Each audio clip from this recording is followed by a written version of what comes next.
Hi all, welcome to my YouTube channel. ನಾನು ವಾಣಿ ಶ್ರೀರಾವ್. ಎಲ್ಲರಿಗೂ ಶ್ರೀಕೃಷ್ಣ ಜನ್ಮಾಷ್ಟಮಿಯ ಹಾರ್ದಿಕ ಶುಭಾಶಯಗಳು. ನಮ್ಮ ಮನೆಯಲ್ಲಿ ಶ್ರೀಕೃಷ್ಣಾಷ್ಟಮಿಯನ್ನು ಹೇಗೆ ಆಚರಿಸಿದ್ವಿ, ಶ್ರೀಕೃಷ್ಣ ದೇವರಿಗೆ ಏನೆಲ್ಲ ನೈವೇದ್ಯ ಮಾಡಿದ್ವಿ ಅಂತ ನಿಮಗೆ ಈ ವಿಡಿಯೋದಲ್ಲಿ ತೋರಿಸ್ತೇನೆ. ಕೃಷ್ಣಾಷ್ಟಮಿಯ ದಿನದಂದು ನಮ್ಮ ಮನೆಯ ಕೃಷ್ಣನಿಗೆ ವಿಶೇಷವಾದ ಪಾರಿಜಾತ ಹೂ ಇಡೋಣ ಅಂತ ಹೇಳಿ ಮೊದಲಿಗೆ ಪಾರಿಜಾತ ಹೂ ಕೊಯ್ಲಿಕ್ಕೆ ಹೋದೆ.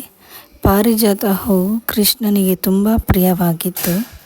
ಇದರ ಹಿಂದೆ ಒಂದು ಕಥೆಯೇ ಇದೆ.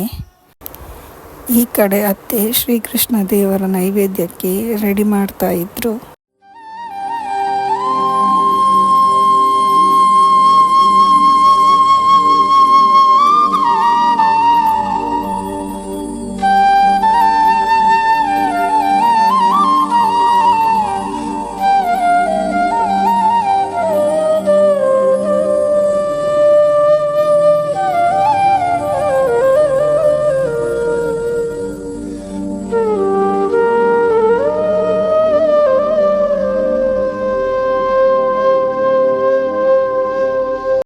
ಮೊದಲಿಗೆ ಗುಂಡಿಟ್ಟಿನ ಉಂಡೆ ಮಾಡಿದ್ವಿ.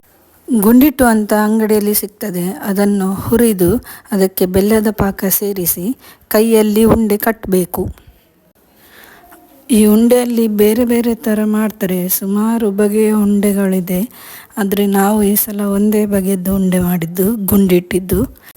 ನಂತರ ಅತ್ತೆ ಚಕ್ಕುಲಿಗೆ ರೆಡಿ ಮಾಡಿದರು. ಅಷ್ಟಮಿಗೆ ಉಂಡೆ ಚಕ್ಕುಲಿ ಇರಲೇಬೇಕು. ಕೃಷ್ಣನಿಗೆ ತುಂಬ ಪ್ರಿಯವಾಗಿದ್ದು ಉಂಡೆ ಚಕ್ಕುಲಿ.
ಸಂಜೆ ಮೇಲೆ ಸ್ವಲ್ಪ ಲೇಟಾಗಿ ಕೃಷ್ಣನ ನೈವೇದ್ಯಕ್ಕೆ ಕಡುಬು ಮಾಡಲಿಕ್ಕೆ ಇಟ್ವಿ.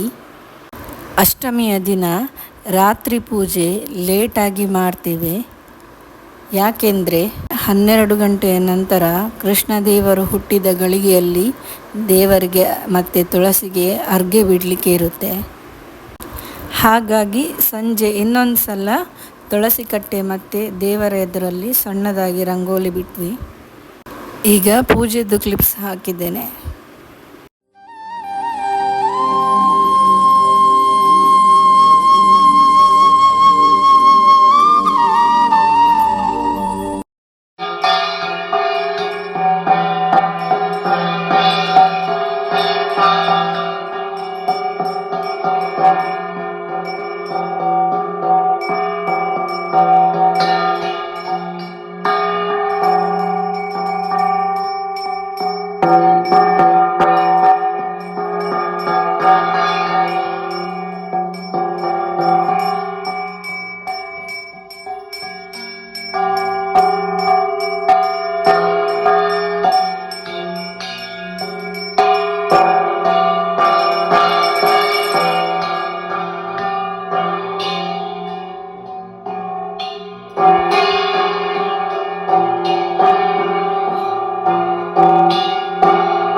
ರಂಗಳ ಸಂದುಗೊಂದಿನಲಿ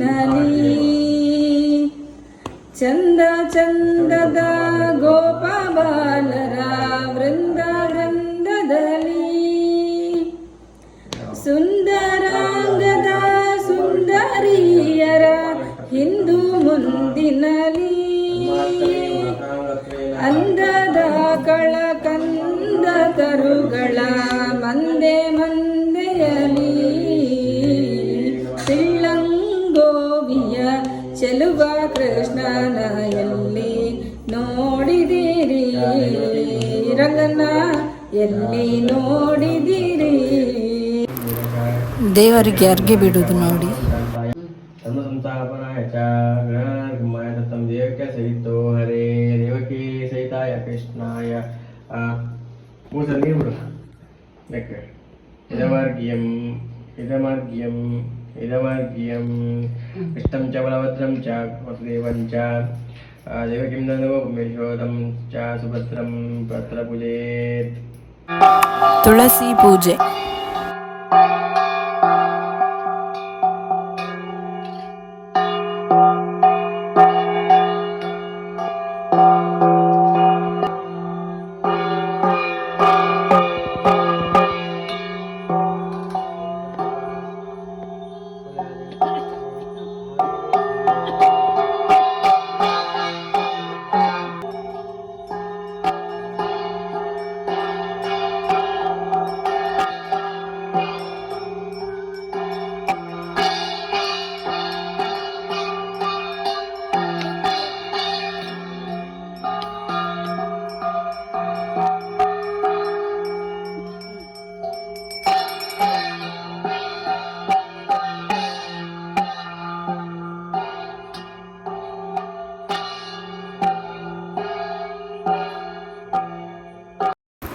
ಇಲ್ಲಿ ಕೂಡ ತೆಂಗಿನಕಾಯಿ ಇಟ್ಟು ಹಾಲಿನಿಂದ ದೇವರಿಗೆ ಅರ್ಘ್ಯ ಬಿಡಲಿಕ್ಕಿರುತ್ತೆ.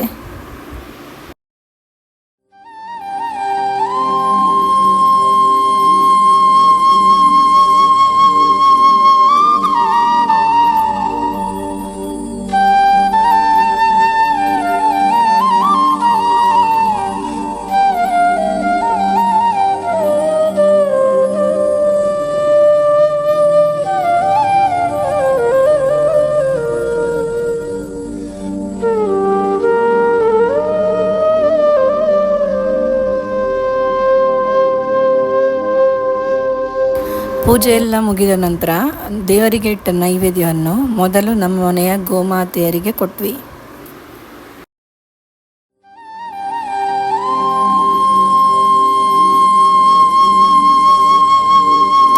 ಹೀಗೆ ನಾವು ನಮ್ಮ ಮನೆಯಲ್ಲಿ ಕೃಷ್ಣಾಷ್ಟಮಿ ಆಚರಣೆ ಮಾಡಿದ್ವಿ. ಈ ವಿಡಿಯೋ ನಿಮಗೆ ಇಷ್ಟ ಆದರೆ ಲೈಕ್ ಮಾಡಿ, ಶೇರ್ ಮಾಡಿ ಮತ್ತು ನನ್ನ ಈ ಚಾನಲ್ಗೆ ಸಬ್ಸ್ಕ್ರೈಬ್ ಮಾಡಿ. Thank you.